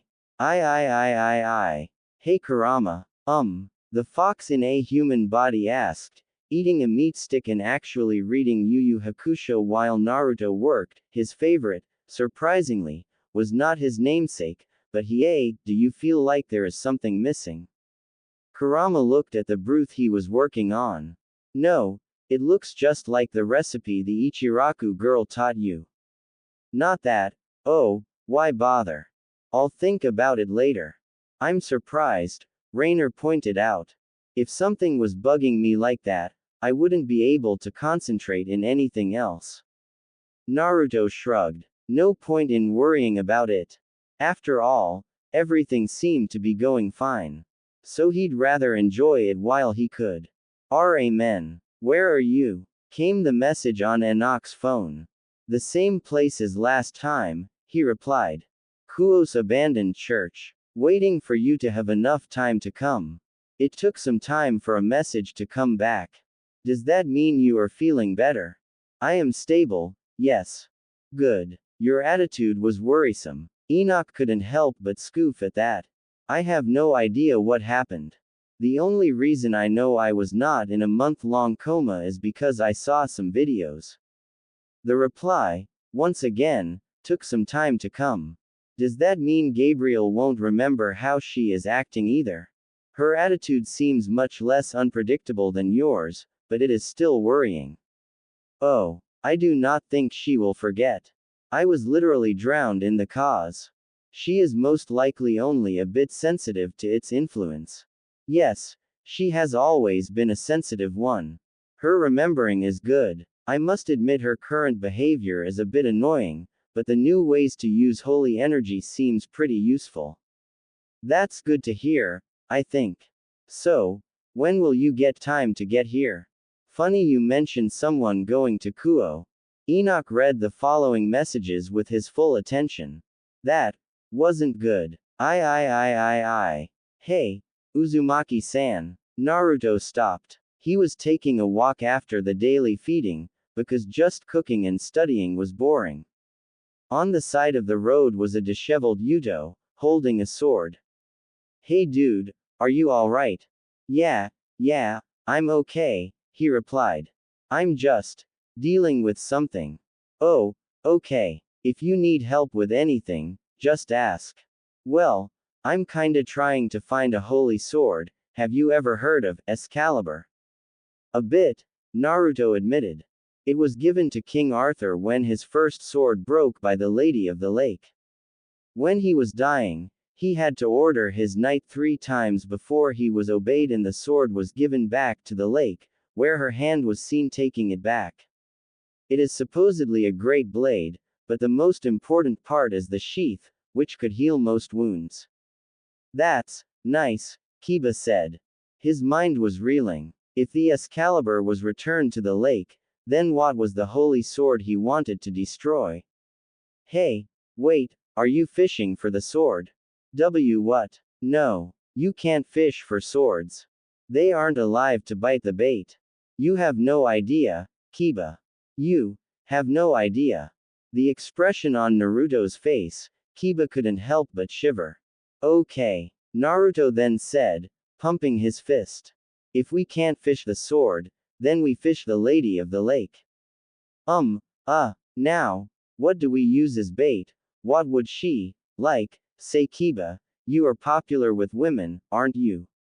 No. No. Don't even think about. I. Metatron was looking for Naruto. He knew Naruto was a ninja, but he thought he was justified in not trusting Naruto's abilities to keep quiet. If he met the Exorcist's TS without him there to do damage control, Naruto was strong, but he was also too important to risk it. He shouldn't have worried. In front of him was Naruto. Doing something he never expected Naruto would do, fishing with a pole. Seriously, he expected him to jump into the lake and chase the fish with a knife. Was he being weird to think so? Wait, is that a person tied under the water as bait? Not even Metatron himself knew what happened between when he noticed that and when he was pulling the fishing pole upwards. What are you doing? Excalibur hunting, Naruto answered. Help me. Metatron froze. Okay, calm down. From Naruto's tone, he had no idea what was going on, and Yuto clearly did not want to fill him in. Or was able to. But still, he had to ask. He just had. Why? I'm not sure. I just have the feeling, the sword wants me to find it. Metatron nodded. The original Excalibur was more than just the famous sword of King Arthur, it was a great artifact of the Fae. And if Naruto was able to wield the real deal, that'd mean the Fae would see him as worthy of an alliance. And more important, he was in a lake out of the way. Of exorcists, of holy sword thieves and of anyone really. Very well, carry on. You son of a splash. I. If you had given me time to explain, said a completely damped Kiba, I'd have told you that 1, I'm not looking for that Excalibur, and 2, even if I was, the lake it would be in England, far away from here. Well, next time explain yourself better, Naruto shrugged. In battle taking so long could be the difference between life and death. As a swordsman, you should know that. Kiba wanted to complain, but as much as he wanted Naruto had a point. There are 7 swords known as the Excaliburs, each supposedly being forged from a piece of the original one. They are known as the most powerful holy swords existing, each with a different power and being held either in a safe place or by the best exorcists around, and I battled earlier today someone wielding one of them that had just killed a member of the church. Naruto's eyes widened. So I'm trying to find the person I fought earlier. I see. But I think he must have gone back to hiding already, though, Kiba sighed. Naruto's eyes narrowed, turning to Kiba. A seriousness was in them that he never saw before. What can you tell me about the person and the sword he was using? His name is Fried Selzen, Kiba replied. He was in the church when you saved Asia. I think you even hit him to the wall, but he ran away while you were distracted by our arrival. He is a stray exorcist, once considered a genius but kicked out because he was more interested in killing than in anything else. The sword is Excalibur rapidly, which makes the user faster. From what he said, as fast as he needs to be to match who he is fighting. Description: white hair, red eyes, crazy smile, always cursing, wearing a priest's garb open. Around our size, physically fit. Naruto nodded. I'll send some people to look around for him. You go get some rest, being bait is tiring work. Kiba wanted to protest, but Naruto had a point. So he just nodded and walked back to his current home. Naruto himself sent a few shadow clones to look for this freed guy and went back to the church. Where he found a battle going on. Kinda. Rainer was floating out of reach of a blue-haired girl that was trying to jump and hit her with a big sword, while Mittelt and Kalawarner were dancing in the sky while a brown-haired girl, so light it was almost orange awesome, with twin tails, tried to hit them with a metal whip. Come down here and fight us like a man. The blue-haired one yelled angrily. Danasik just flipped to the next page in his book. Hey, he yelled, what do you all think you are doing? Rainer froze, her tongue still out of her mouth. I'm reading, Danasik said. Naruto looked at him. I am. And what are you reading? Danasik looks at the title of his book. Good Omens by Neil Gaiman and Terry Pratchett. Is it good? I'm liking it, he shrugged. It makes no distinction between fallen and demons, but also seems to go out of the way to make clear that fallen angels are still angels in a way. It is an interesting point of view. Naruto nodded, and turned to the others. And you five? Mitelt shrugged. We've just been wasting time until you got here. They attacked us first, but we thought you wouldn't like much if we killed them just for that. Keep talking, Fallen, said the blue-haired one. If we were not debilitated from hunger we would already have ended your cursed existences. Naruto looked at the brown-haired one. We heard of the generosity of the current person taking care of the church, and we're hoping for some help spending the night. We have some small money, but we have no idea how long we'll have to stay. Then, when we arrived here, we met them and Xenovia. Naruto nodded. Then the next second he was in front of the Xenovia girl, flicking her forehead. Stop that. Xenovia's eyes widened. How dare why? Flick. Are you calmed down now? I'm the opposite of calm down. Flick. Stop that. Are you calmed down now? She took a deep breath before speaking through gritted teeth. Yes. Good. Now, these 4 fallen angels are living here for a bit. They have caused no trouble, and as far as I can tell have no plans of causing trouble. You two on the other hand. But this is the house of the Lord. Xenovia yelled, which is open for all of his children, led astray or otherwise, Naruto replied, not exactly sure where the words were coming from. He shrugged. It was the truth. My point is, if you want to stay here you will have to behave and try to get along. Our doors are open to all those willing to do so, but if you are not I'll just give you some money for a hotel and send you on your way. Xenovia glared at him, clearly wanting to take neither. We will behave, said the brown-haired girl. Irina, he has a point. The doors of the church are supposed to be open for all those in need. If they are willing to behave, we should be able to do the same.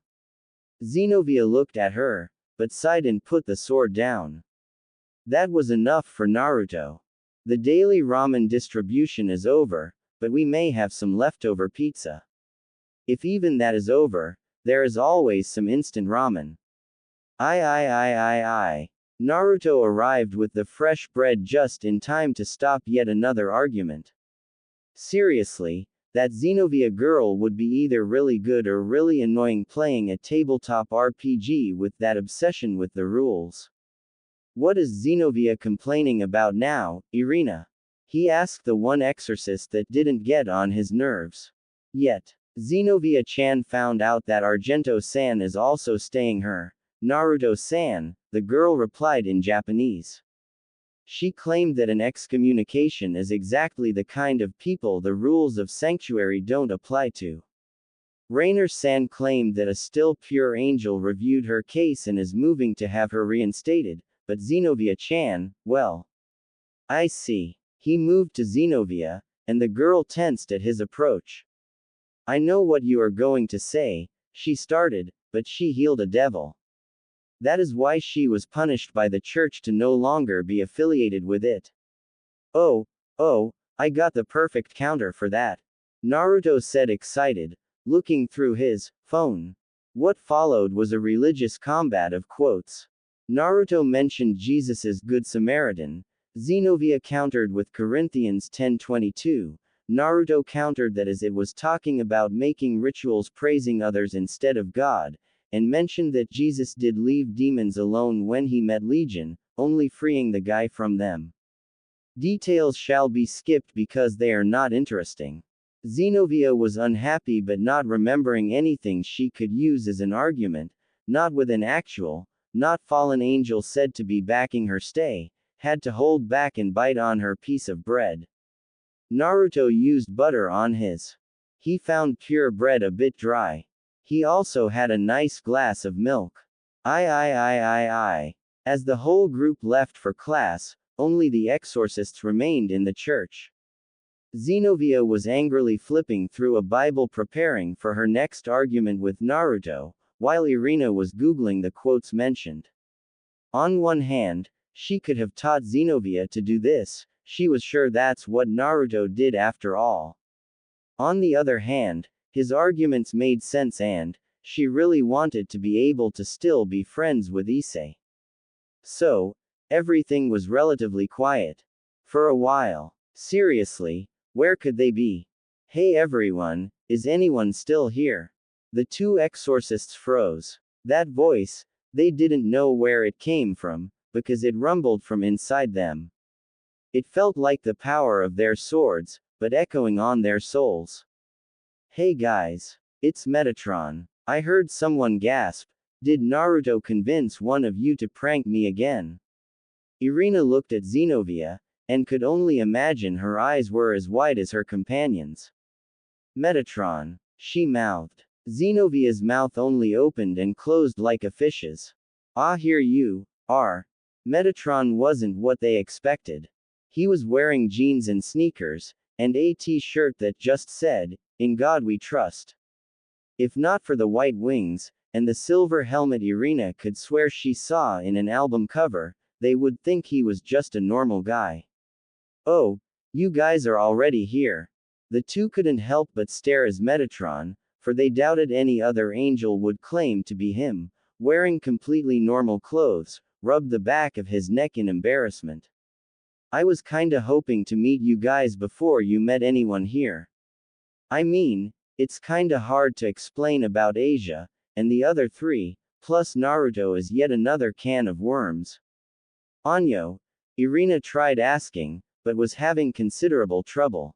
Lord Metatron, Zenobia said, standing up. Are you the angel that we were told vouched for the excommunicated holy maiden and is trying to overthrow said excommunication?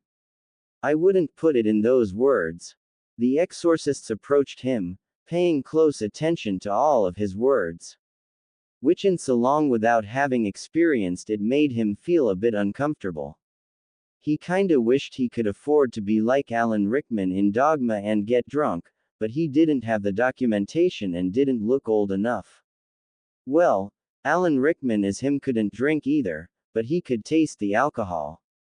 I kinda said that her being kicked out was a mistake. And said that I would do my best to fix it. But Lord Metatron, surely if God wished he would have protected her from this. Metatron shook his head. And how would he do that? By changing the minds of those that did it.